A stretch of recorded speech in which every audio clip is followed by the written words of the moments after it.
Hi all. இன்னைக்கு நம்ம வந்து ஆன் கில்லிங் எ ட்ரீன்ற போயம் பார்க்க போகிறோம். இது 9th ஸ்டாண்டர்ட் இங்கிலீஷ் புக்கில் இருக்குது. ஆன் கில்லிங் எ ட்ரீ, இதோட ஆத்தர் வந்து ஜீவ் பட்டேல். ஸோ இது வந்து ஒரு அயானிக் போயம். இந்த போயமில் வந்து போயட் வந்து எப்படி ஒரு ட்ரீயை வந்து ப்ராப்பராக கொல்றது, கில்லிங் எ ட்ரீ எப்படி வந்து கில் பண்ணுறதுன்றதை பற்றி எக்ஸ்பிளைன் பண்ணியிருப்பாரு. அந்த அந்த ஸ்டெப்ஸ் எல்லாம் பார்த்தா ஒரு க்ரூயலான மெத்தட் மாதிரி தான் இருக்கும். ஆனால் எக்ஸாக்டாக போயிட்டு வந்து எதுக்காக இதை பற்றி எழுதியிருப்பாருன்னா, ஒரு ட்ரீ மேலே நமக்கு ஒரு சிம்பத்தி வரணும், ஒரு பிட்டி வரணும். ஏன்னா இப்போ இருக்கிற மாடர்ன் வேர்ல்டில் ஹியூமன்ஸ் வந்து அவங்களுடைய பெனிஃபிட்காக என்ன பண்ணுறாங்கன்னா, நிறைய ட்ரீஸை வந்து எல்லாம் என்ன கொண்டுடுறாங்க, ஐ மீன் கட் பண்ணி யூஸ் பண்ணுறாங்க. ஸோ அதனால் நம்ம வந்து எல்லாருக்குமே வந்து என்ன ஆகணும், அந்த ட்ரீ மேலே ஒரு சிம்பத்தி வரணும், ட்ரீயை கட் பண்ணக்கூடாதுன்றது அதுதான் அவருடைய எய்மாக இருக்கும். சரி, வாங்க போயத்துக்குள்ளே போகலாம். It takes much a time to kill a tree. Not a simple jab of the knife will do it. It has grown, slowly consuming the earth, rising out of it, feeding upon its crust, absorbing years of sunlight, air, water, and out of its leprous hide, sprouting leaves. So இதில் வந்து ஒரு மரம் வந்து வளருதுன்னா அது வந்து வளர்ந்துருக்கு, பெருசாக வளர்ந்துருக்கு, அதை நீங்கள் சாகடிக்கணும் இல்லை கில் பண்ணணும் அப்படின்னா நீங்கள் சிம்பிளாக ஒரு கத்தியை வச்சு சும்மா ஒரு தட்டுனா வந்து அது வந்து என்ன ஆகாது, அது செத்துறாது. ஏன்னா அது வந்து ரொம்ப வருஷமாக இந்த பூமியில் வந்து ரொம்ப வருஷம் ரொம்ப டைம் ஸ்லோவாக வந்து பூமியிலேருந்து வெளியே வந்திருக்கு. ஸோ அது வந்து எர்த்தோட க்ரஸ்ட்டு எல்லாத்தையுமே வந்து உள்ள அப்புறம் சன்லைட்டு, ஏரு, வாட்டர் இதெல்லாம் வருஷக்கணக்காக வந்து அப்சர்வ் பண்ணி எர்த்தோட க்ரஸ்டில் நல்லா டீப் ரூட் ஆகிருக்கு. Leaves have sprouted from its லெப்ரஸ் hide.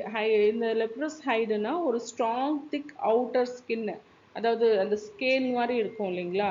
So அங்கெல்லாம் தான் வந்து அங்கேருந்து கூட வந்து என்ன இருக்குது, ஒரு சின்ன சின்ன லீவ்ஸ் வந்து வந்திருக்கு. ரொம்ப வருஷ கணக்காக வந்து இந்த மரம் வந்து வளர்ந்துருக்கு. ஸோ சிம்பிளாக நீங்கள் வந்து ஒரு சிம்பிள் ஜாப் ஆஃப் நைஃப்னா ஒரு குயிக்காக ஒரு ப்ளோ சும்மா தட்டுறதுனால அது வந்து செத்துடாது அப்படின்னு சொல்லியிருப்பாங்க.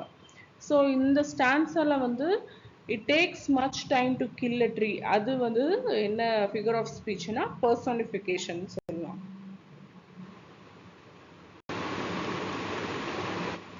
So hack and chop, but this alone won't do it. Not so much pain will do it.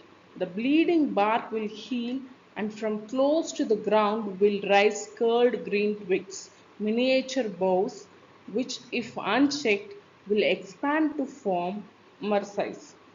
If unchecked, will expand again to the former size.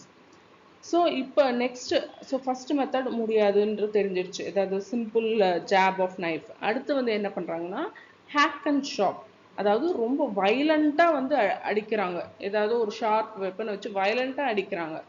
ஆனால் அதுவுமே வந்து ஒரு மரத்தை கொல்லாது. அது வந்து என்ன ஒரு பெயின் கூட இருக்காது அந்த ட்ரீக்குன்னு சொல்கிறாங்க.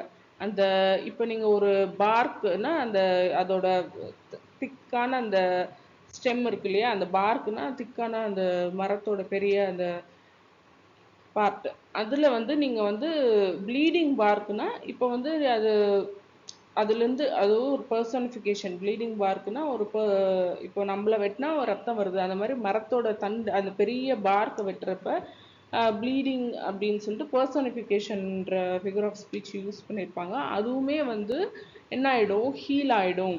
நீங்கள் ஃபுல்லுத்தையுமே நிலத்தை ஒட்டி அதை கட் பண்ணிட்டா கூட அந்த மரம் வந்து சாகாது. அந்த அந்த இடத்துல இருந்து குட்டி குட்டி ட்விக்ஸ்னால் சின்ன சின்ன துளிர்கள் அது வந்து வரும். மினியேச்சர் பவுஸ் எல்லாமே வந்துடும். நீங்கள் அது அப்படியே செக் பண்ணாமல் விட்டுட்டிங்கன்னா முன்னாடி இருந்த அளவுக்கு பெரிய மரமாக கூட அது வளர்ந்துடும். ஸோ என்னன்னா நீங்கள் ரூட், ஐ மீன் கிரவுண்ட் பக்கத்தில் இருக்கிற அந்த பார்க்கை கட் பண்ணால் கூட உங்களால் மரத்தை கொல்ல முடியாது அப்படின்னு சொல்லியிருப்பாங்க.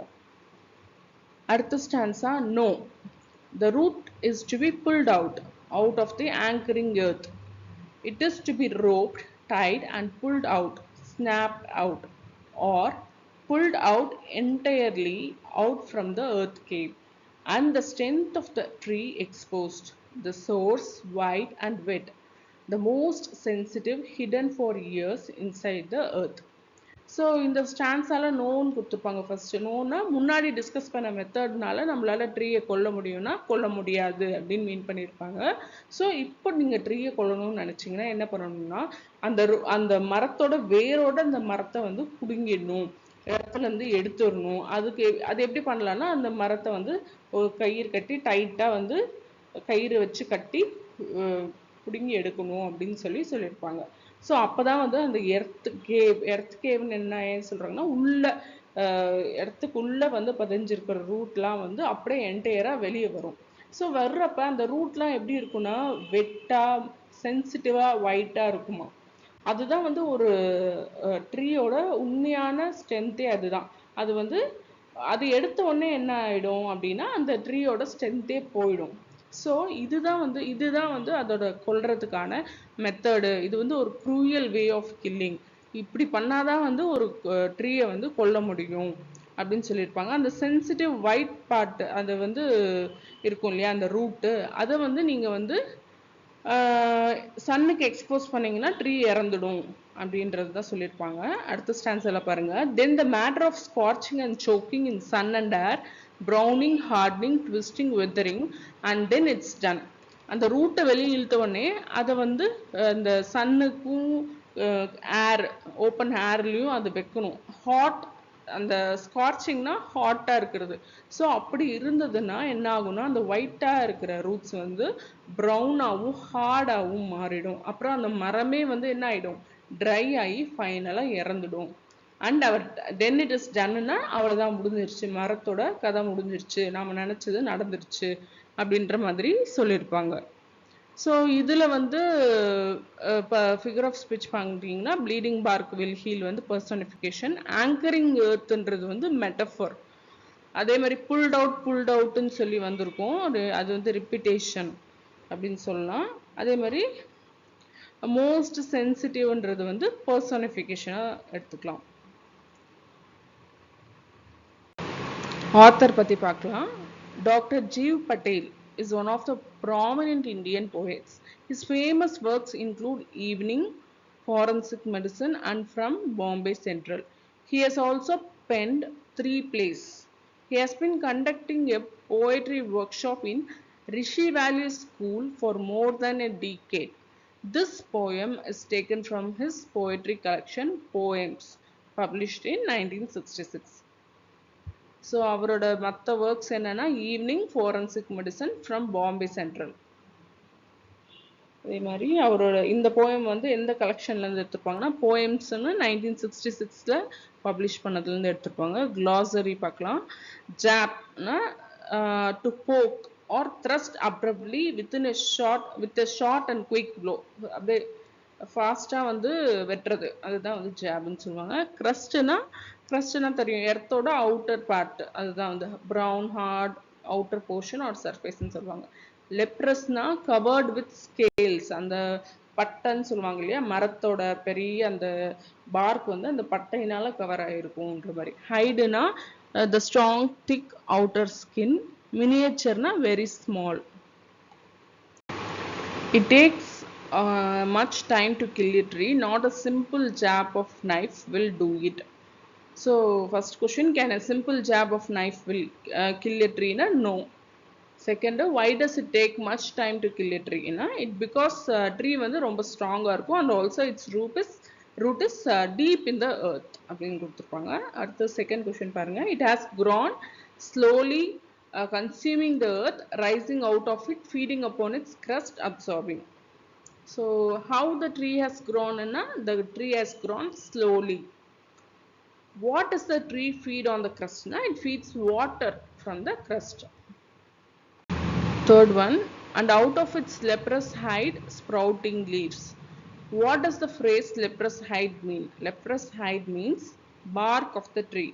அதுல வந்து ஒரு ரஃப்பான ஸ்கின்னு, அதுல ஸ்கேல்ஸ் இருக்கும்னு சொல்லியிருப்பாங்க. What comes out of the leprous hide? Tiny leaves. நம்ம பார்த்துருப்போம் இல்லையா, ரொம்ப பெரிய மரமாக இருந்தால் அந்த தண்டுலே அந்த பார்க்லேயே சின்ன சின்னதாக குட்டி குட்டி லீவ்ஸ் எல்லாம் வந்திருக்கும் அப்படின்னு சொல்லியிருப்பாங்க.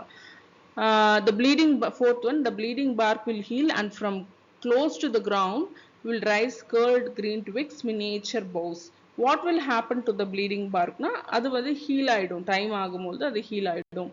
What will rise from close to the ground na ஒரு சின்ன twigs, the curled green twigs will rise from close to the ground னு கொடுத்திருப்பாங்க.